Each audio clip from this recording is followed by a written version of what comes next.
Welcome 911 J. Where's your emergency? Okay, 6916 Shalimar Way. My mother's, I don't know if she's breathing, but she's laying on the ground in the shower. Okay. Okay? So you don't know if she's breathing? I don't know if she's... Is she unconscious? I don't know. Okay. Is she awake? I don't think she's Okay. awake. What's your phone number you're calling from? Okay. All right. And how old is she? She's 61. Okay. Take a deep breath. We're going to get somebody started. Okay?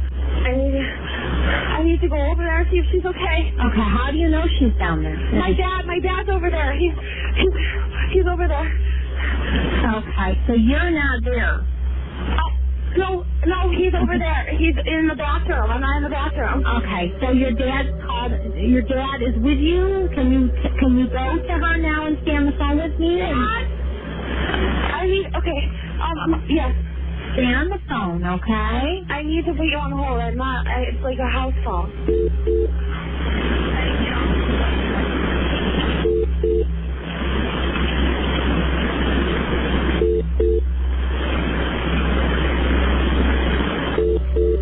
Oh my God, he was blood everywhere.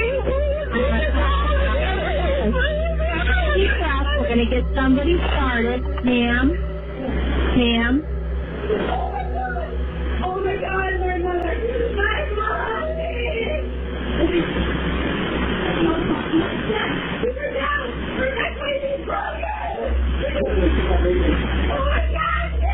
Okay, stay on the line.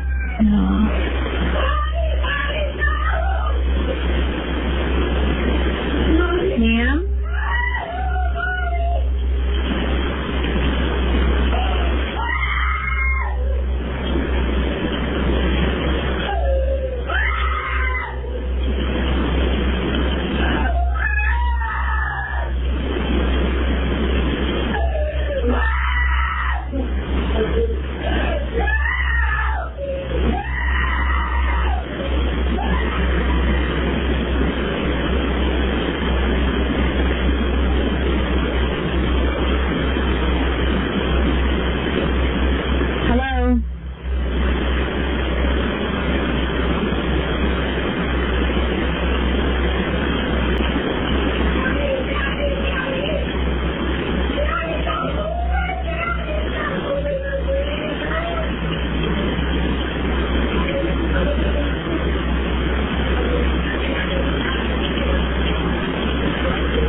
A Daughter's Cry for Help on September 17, 2012, began a 10-year mystery in central New York.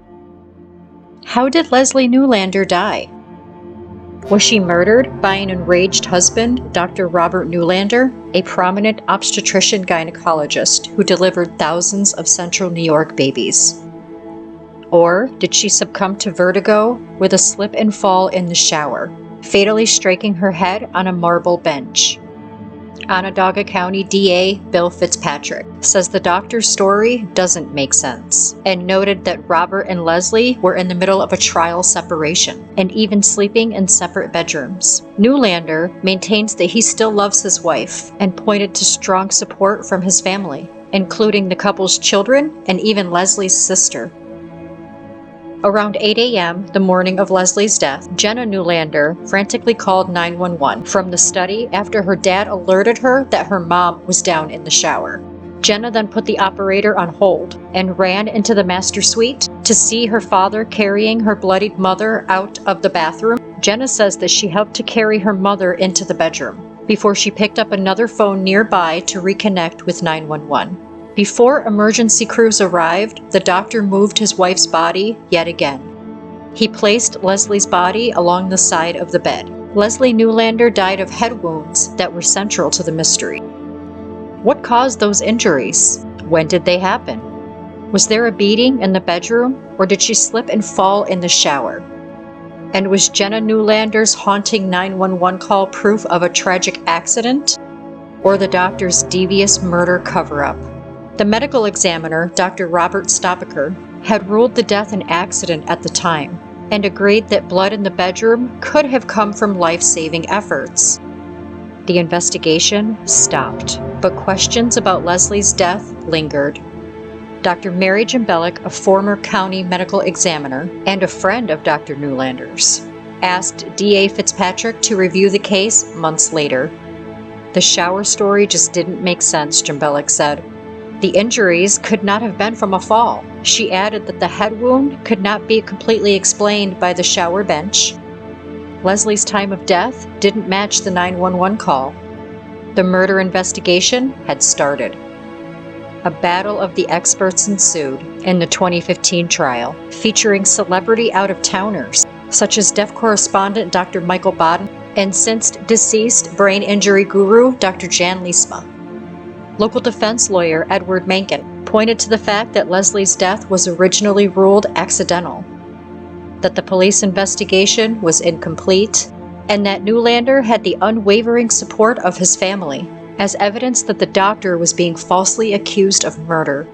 After 8 days of testimony in 2015, Newlander was found guilty of murder and evidence tampering. The outcome was far from a done deal early in jury deliberations. The first vote was nearly 50-50, with slightly more people in favor of convicting. The 12 jurors didn't all come to an agreement until the final morning, hours before delivering its verdict. After 4 days of deliberating, Newlander was sentenced to 20 years to life in prison in the summer of 2015. My family and I are now suffering the pain and anguish of an innocent man condemned to prison. It is the sentence and judgment of this court that he receive an indeterminate term of imprisonment, the minimum term of 20 years and the maximum term of life. But the case is headed back to another jury after a misbehaving juror exchanged 7,000 text messages during the first trial, including one from her dad that read, "Make sure he's guilty." Robert Newlander, who resigned his medical license, was released from jail in 2018 while he awaited his new trial, which was delayed 2 years by the pandemic. Now, Newlander will get another shot before a jury. Nearly a decade after his wife's death, he'll have new lawyers this time around, but his story will remain the same. Leslie Newlander's death was a tragic accident. It's one of, if not the highest profile murder trials in Onondaga County history. It's going to happen all over again starting next week. Robert Newlander, the former doctor accused of killing his wife, will face a jury once again. It's Onondaga County District Attorney Bill Fitzpatrick on convicting Robert Newlander a second time. Okay, this is the matter of the people of the state of New York versus M. Robert Newlander. This matter is on for sentencing today. Robert Newlander was found guilty of the crimes of murder in the second degree as well as tampering with physical evidence. Leslie London Newlander died way too young. She was full of life, ready to move on to the next chapter of her life. A chapter that did not include her husband, Robert Newlander. But Robert Newlander stopped Leslie from moving on by putting an end to her life in a violent and horrific manner. Robert Newlander took away the life of Leslie Newlander, and he took a loving mother away from her children. Robert Newlander's actions made not only Leslie a victim, but her entire family, because they no longer have Leslie in their lives, and they have to deal with the pain of that loss every day. The evidence against Robert Newlander is overwhelming. Leslie's body and the injuries she sustained. Her injuries were too severe to have been caused by a fall in the shower. Her injuries were too numerous to have been caused by a fall in the shower. And she lacked the injuries that we would expect to see from a fall. There was no reasonable expectation for all of the blood. The blood on the wall, the blood on the lamp, the blood on the blinds, the blood on the headboard. Evidence of a bloody, violent attack in the bedroom. But there's no need to re-argue the case. The evidence in this case has been examined for legal sufficiency by this court, 12 appellate judges, and 24 jurors, all who have reached the same conclusion.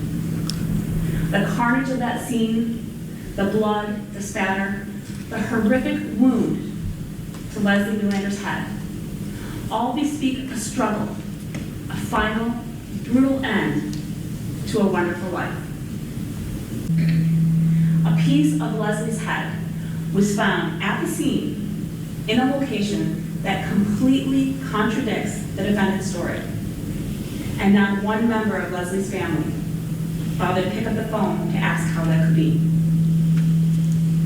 The court is fully aware of the defendant's attempts to cover up his crimes, to hide what he did in order to get away with it. Changing the sheets on the bed, getting rid of the sheets and a pillow, staging the items on the nightstand, moving Leslie's body 60 feet from the shower to the bedroom to attempt to explain the blood, and then making his own daughter a witness to this horrific crime by making sure that she was there to see him remove Leslie's body from the shower. How despicable of this defendant to not merely attempt to cover up his crimes and his involvement by physically removing evidence. Your Honor, I respectfully ask that the court consider the passionate request presented by my family, which embraces and encompasses all the members of the London Newlander family, specifically the desires which have been so profoundly expressed by my adult children and grandchildren in the documents that have been presented to you and are in front of you. Our family's central focus at this point is that our beloved Leslie is no longer with us, which changed our lives forever. The result has been, and continues to be, that our families have suffered greatly. I'm turning 71 later this year, and as such, I'm afflicted with numerous serious and crucial medical problems and ailments. I humbly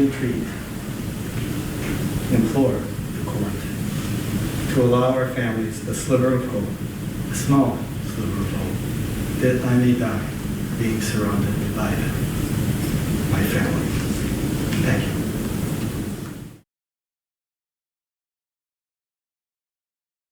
With no axe to grind, not favoring one side or your side, with no motivation other than fairness and respect for our system of justice. 2 juries and still the same guilty verdict.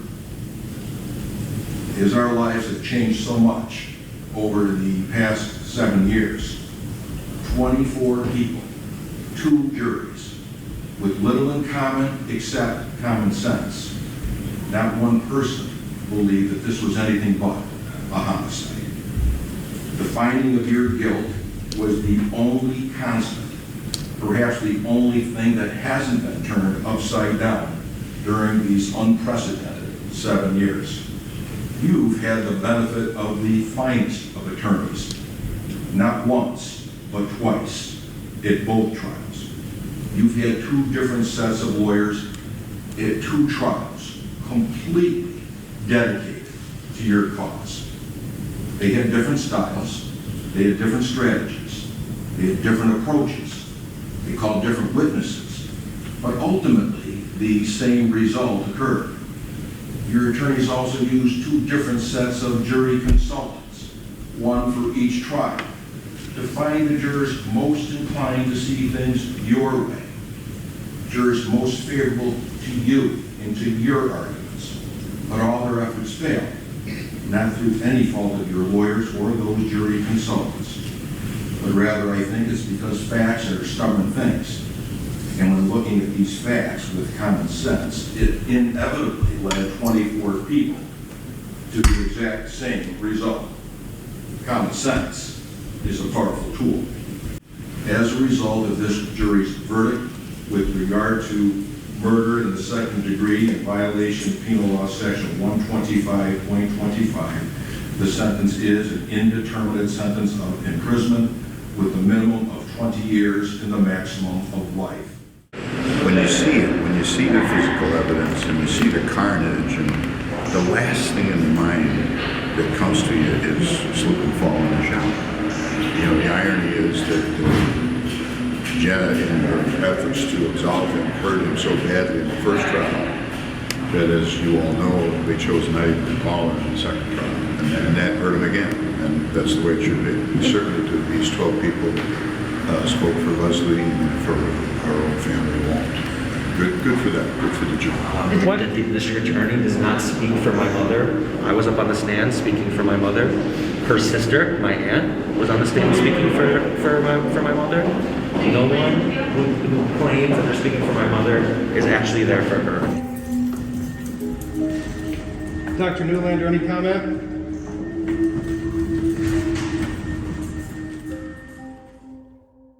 He almost got away with it, but I'm proud of my staff. We worked really hard on it. DeWitt PD never gave up on the case. Even the EMTs were, top shelf. The two that testified. It was funny, in talking to them in private, they couldn't testify to this, but they're giving each other the look like, huh? This woman is in rigor. He's saying he just found her a couple of minutes ago. I can't even get her jaw open, and they were like, but there's once the ME made the call, then of course you got to call the dogs off. You can't keep searching. Could be evidence suppressed, and Bach exploited that pretty well. Oh wow, you didn't find any blood downstairs. You didn't find any blood in the garage. Well, nobody looked, But someday, I know, somebody's going to be jogging somewhere in Green Lakes and find a bunch of bloody sheets and a pipe, and they're going to give me a call. He had to make some efforts to cover it up, and he really only had one choice: the slip and fall in the shower, exploit her vertigo, even though she hadn't been treated for vertigo for 15 years.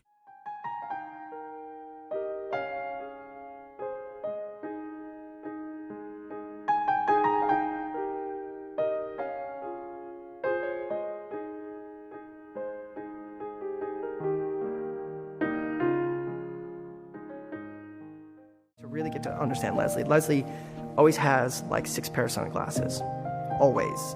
I mean, when I first met her, she had like 2 in her hair. She was wearing one. She had like 3 in her purse. I mean, we're talking like, all over the place. Very funny. I just think that for us being from Central New York, that Long Island accent just stood out. So, everybody just would always laugh at her, accent and the way she just was so flamboyant with people. If they were going somewhere, she, would tell the parking attendant, of course you have another spot, please, we want to see the show, can we, park here? And, she wouldn't take no for an answer in a nice way. One night she told me that they were out to dinner and she saw a person on the street and it was like 10 degrees out and they didn't have gloves, so she took off her gloves and gave them her gloves. She was a very non-pretentious person, so despite the appearance of her social status, she was very able to relate to anyone on any level and didn't have a pretension about her when she would speak to you or see you in any circumstance. So she had the fancy house, but it might as well have been a shack? She was totally unpretentious. Yeah. And what was it that drew you to Leslie? Her vivacious character and no-nonsense conversation whenever you would see her. Did you look forward to It did. She brightened a room. She made you feel good when you talked to her. She was just one of those people that seemed to take an interest, and it wasn't phony. She could really just focus on you in the conversation and make you feel good.